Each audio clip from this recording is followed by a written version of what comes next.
పచ్చి కొబ్బరి పచ్చడి ఎలా చేయాలో ఇప్పుడు చూద్దాం.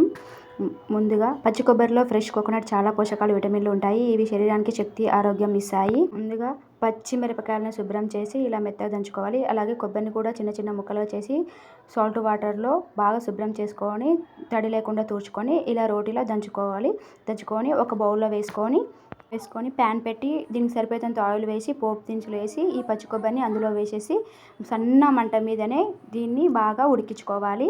అలాగే కొంచెం పసుపు, జీర పౌడర్ వేసుకొని సన్న మంట మీద ఉడికించుకొని తర్వాతకి టేస్ట్ బాగుంటుంది. హై ఫ్లేమ్ పెడితే కింద అడుగంటిపోతుంది. కాబట్టి ఇది రోటీలోకి చాలా బాగుంటుంది. పూరీలోకి కానీ చపాతీలోకి కానీ ఇలా ట్రై చేసి తినండి, చాలా టేస్టీగా ఉంటుంది.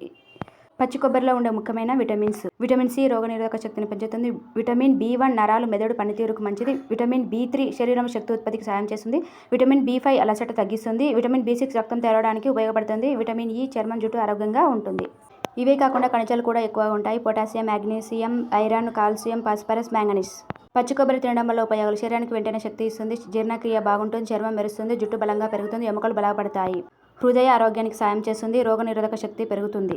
ఎలా తింటే మంచిది: ఉదయం కొద్దిగా పచ్చి కొబ్బరి తింటే మంచిది. చట్నీ, కూరల్లో వాడచ్చు. ఎక్కువగా తింటే క్యాలరీస్ ఎక్కువ అవుతాయి కాబట్టి మితంగా తినాలి. వీడియో నచ్చినట్లయితే లైక్ చేయండి, షేర్ చేయండి, సబ్స్క్రైబ్ చేయండి. మరిన్ని వీడియోలతో మళ్ళీ కలుద్దాం. వెళ్తూ ఒక లైక్ చేయండి.